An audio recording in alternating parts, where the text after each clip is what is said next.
Hey all, and what I'm going to do here is an overview of my account. I'm going to show all the important features on the account, show you what I have done, and then you can use this for yourselves as inspiration for your own accounts if you feel this is helpful. So let's start off by going over to the backpack. This is what my stats look like and a bunch of items that I have. Currently I want to try and improve my attack a bit further. My defense is slightly higher than my attack, as you can see here. Hit is also another really important stat. If you've played Magic Battlefield, then you will see the enemies often make your attacks miss there. Now, a few useful bits of information regarding the items that I have here. You can see I have quite a lot of items. Some of these items could be sold, for example, the boots of teleportation. They really have no use whatsoever. There we go, let's sell those. So I do recommend converting all your gems to one colour. For example, you can see here, they are all attack gems. That saves a bit of room. I have kept too many hero cards and shards here. I will probably go ahead and sell most of the blue ones. They can be quite useful for the cross-server events though, gaining points through hero promotion. You may also want to consider keeping all your gold like this in bags and sacks. And then when you are close to getting a talent done, you can use the gold when you want to get that talent done. If you do get attacked by another player, you will lose up to 1 million gold. That can only happen a maximum of once per day, but you can save a bit of gold by keeping it in the backpack like this, rather than using it all instantly. There we go, that's the rest of the stuff. That's pretty much a useless item, a useless pet skill. There's not a huge amount I could do with that item. It would be useful if the poison orbs, school cores and thunder seeds could be sold as well, but they can't currently. There we go, that's the backpack anyway. Finally, here's my equipment set. Mostly Apex gear, but ideally I would like to get a full set of Apex 10 gear. You can see a piece here that's Apex 10. There's still a couple of bits of 70 gear. I really need to get rid of that. The Apex dungeons are still really hard though, so I need help from my guild or friends in order to be able to complete them. But this is what I have currently done anyway with the Apex gear. I don't currently have any costumes, unfortunately. The ring looks like this. Rank 2. Haven't done too much work on that yet, as I only recently got married. Alright, so moving on to my heroes. My current formation is Siegfried, Athan, Apollo, Artemis and Razor. I do have a couple of UR heroes, Frigga and Brunhilde. The problem is they are very difficult to promote. The cards are very difficult to obtain for these two heroes, and that's the main reason why I've gone for SSR heroes instead. Doesn't really matter which heroes you use though.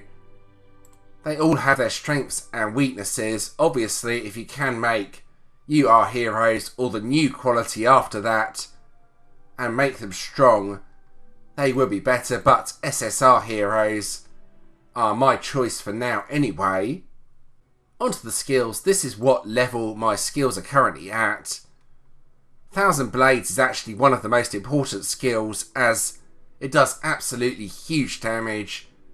So that would be the main one I focus on. Also Furious Strike, since that's used a lot. Crimson Blades is a bit weak, only 20% of attack, but it does hit all enemies. Demonic Slash has a healing skill. And Blood Rage I don't really use, if I'm being honest.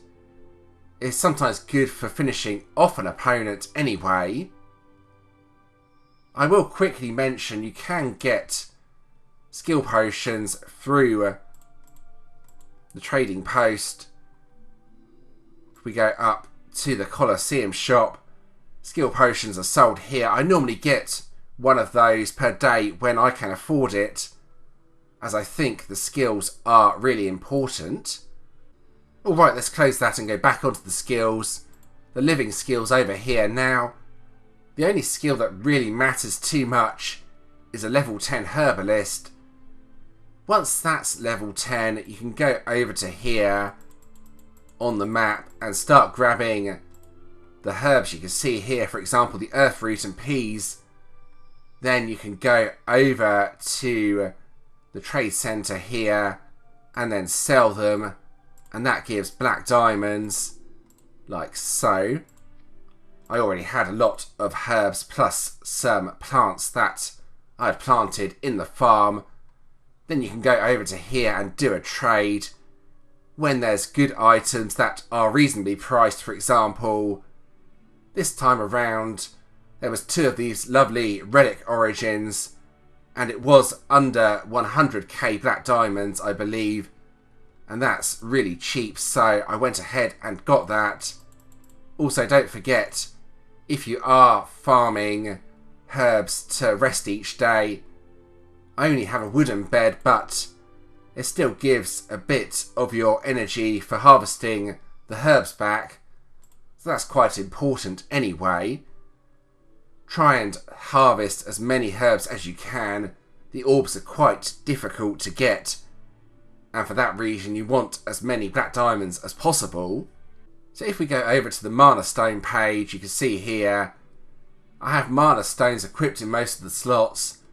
I don't recommend equipping the 1-star ones though, as you have to pay amethysts to get the mana stone pliers to remove it later on. I have made that mistake, unfortunately. But if you do get any 3 or 4-star mana stones, definitely equip those. I still need to fill up all the slots. I'm waiting for some better stones. I can't really say what's optimal here, but that's what I've done so far anyway. If we go over to the goddess, you can see over here I only have the flame goddess. Not sure why she's so big. I can't even see all of the other areas of the screen until I go over to them. Her wings are way too big. But yeah, I don't have the frost goddess or wind goddess yet.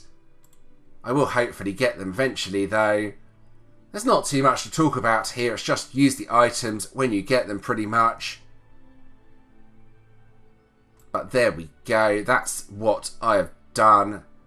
There's the stats there. Goddess Awakening level 11, then Goddess Heart level 19. There we go.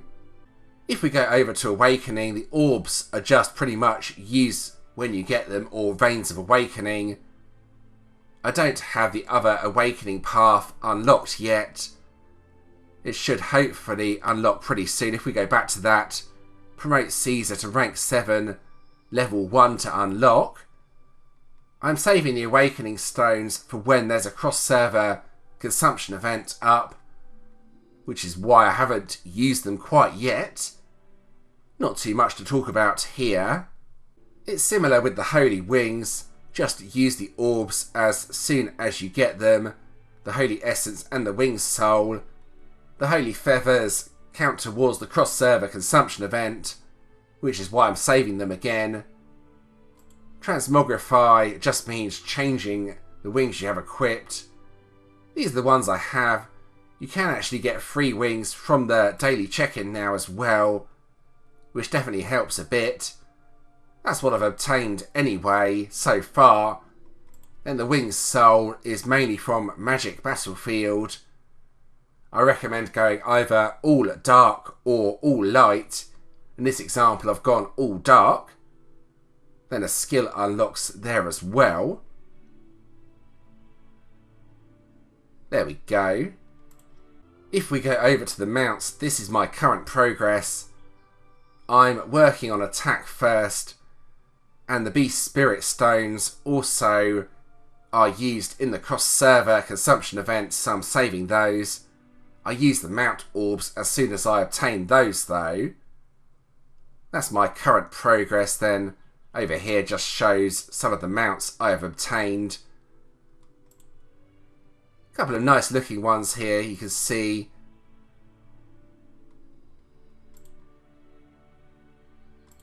The Holy Dragon of Light's a pretty good one, but it's a bit big, so I don't really have that equipped anymore.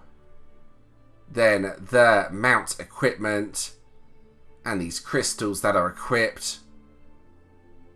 I tend to synthesize these up as soon as I can. So some of the stones, or should I say some of the crystals, are a bit low level. The fire crystals seem a lot harder to obtain than the other ones, so that's something to bear in mind. That's the crystals I currently don't have equipped. Then the equipment evolution, which requires the mount equip evolution citrines. These can be obtained from the treasure maps.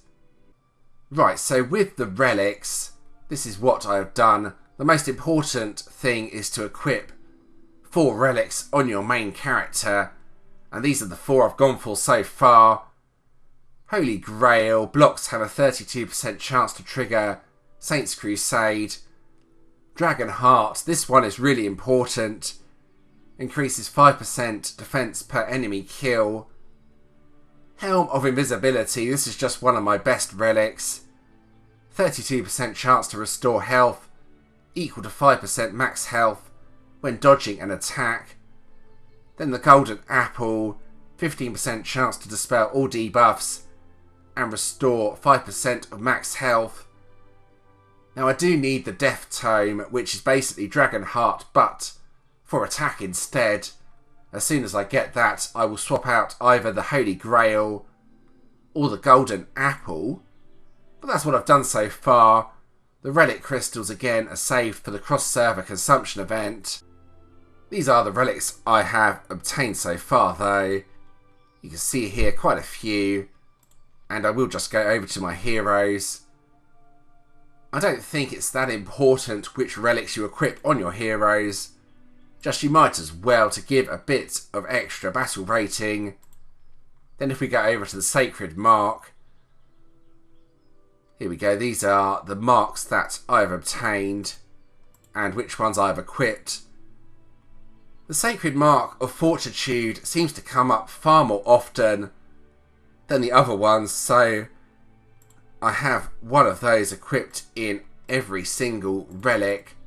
I do sometimes recycle those as well. Then that allows you to upgrade here with the Sacred Mark Essence. In order to get the Sacred Marks done, you want to go over to the Endless Journey and play this, then play the Wraiths as well. I normally just attack the easiest one, but it's entirely up to you which one you want to attack. This seems like it offers the best rewards considering the failure rates on the others. Only 50% summon rate on the top one, so yeah, basically I'm going for the safe option here pretty much. Right, let's get rid of the icons and go over to the runes. Now slightly controversially, I'm not going for any of the resonances here. Instead, what I want is 3 of these attack runes, 1 in each slot like that. I definitely need a hit rune. I definitely need some sort of defense rune as well. I actually have the 2 equipped. I'm not really sure what else I will end up with here though. Not quite decided yet. You can upgrade like this, and you can upgrade the slot as well. Do be a bit careful though, as you can eat up all of your Stardust really quickly. Then the rune shop over here, I want another red quality attack rune. That's what I am currently saving up for anyway. If we go over to pets, the dragon you can see here is basically the pet I just have equipped at all times. This is basically the trashy pet. Not very leveled, only level 35. It's just to give a slight boost in all areas. My main pet is the Wheat Guardian here though. I only ever equip it when I really need the boost. You can see here the life is not that high on it, so I only want to use it sparingly when I really need the boost. For example, in the cross-server battles, or in a hard multiplayer dungeon. The other weak guardian here, this had some interesting skills, so I decided to keep it. I've not done too much work on it yet. So refinement resets the pet back down to level 1, also resets its skills and puts its life back to the maximum default value of 8,500. I only recommend doing this on weaker pets when they are close to dying though, so I'm not going to do that. Summon I rarely get the horns for. The assist page is important. You can see here, if you have a look at my battle rating, it goes considerably up when I equip my best weak guardian. Then if I equip this again, it goes down a lot, but that's the one I make sure to have equipped at most times. Once it gets low, I will just refine it. You can also equip pets on your heroes, but I kind of think that's a bit of a waste if I'm being honest. I don't normally use the inherit page or synthesize. Consume pet. Most of the items I still need, so not something I'm going to be doing too much yet. Then pet equipment, that's quite hard to get, but I do have a couple of bits of equipment. Pet soul stones, I haven't really done anything with yet. That's my pets anyway, just be careful how much you use these, as you don't want to run out, or should I say use up all of the life of a pet that's really strong. I think you keep the pet when it runs out of life, but it's just not usable. I've not tested that out yet though, and don't really want to, so that's something to be aware of anyway. Myth cloths, you may have unlocked a few of these. I like Leo as my main one, as it attacks instantly. It can be quite useful for the element beasts, getting an initial hit in before the beast is killed, especially if you are late to the battle. Ares is also another good one, as it has a shield. That's quite useful in PvP or Immortal Path. Those are my two favourites anyway. Then promotion requires another cloth. Since the cloth cards are quite hard to get, I've only promoted a few of them so far. Then for the Force Book, I just use the cards as soon as I obtain them, basically. That's what I've done so far. It's not looking too bad in all fairness. And once you've upgraded a certain amount of cards, you can also press the upgrade button over here. The rest of this is not too exciting. Just shows all my heroes here. My lack of any costumes whatsoever. My Holy Wings collection, Mount collection, Relics, the bonds I have done so far, and then my Homestead collection, which is looking pretty decent actually. There we go. And the final thing I'm going to do here is go over to territory.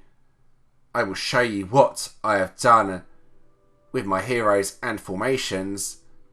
I'll just quick replenish all of those. So the basic idea here is this behind slot here will have tier 2 troops. Then the other 5 slots will have tier 9. And I want to do that with all of my armies. The reason for this is in battle, it only takes from whichever army is in the behind spot and not the middle or front. So having the weak troops there and the stronger troops in the other slots seems ideal to me. That also helps with troop space, so you don't end up going over the maximum. So I have pretty much completed territory, if I'm being honest. You can see my battle rating there is huge. There is also this peerage page. This is for using diamonds or amethysts anywhere in the game, so that's quite useful, and I always get these offers once they become available, and that's the next offer that I can get for 25,000 diamonds. If I go over to the town hall quickly, you can see This is all done, all at max leveled. You see here, if I click on anything, just says level maxed. Same here with the researches. I can't do anything else here. And it is important to get all of those maxed out as quickly as possible if you are playing territory. Then for the command centre, all my heroes are rank 25 and that is currently the maximum level. Maxing out all your heroes is pretty useful. It increases the maximum amount of troops that you can have equipped in territory per hero. That's something that's worth working on once you've done the buildings and researches. So I'm going to end the video at this point. I hope you found that interesting and helpful. As always, if you do have any questions or suggestions regarding this, please let me know in the comments and I'll do my best to help. If you did enjoy this video, please do give it a like and subscribe to the channel. Subscribing is always very much appreciated. I've included a previous video on the screen. Check that out if it sounds interesting. Plus you can also subscribe from here if you want to do so. And thanks for watching.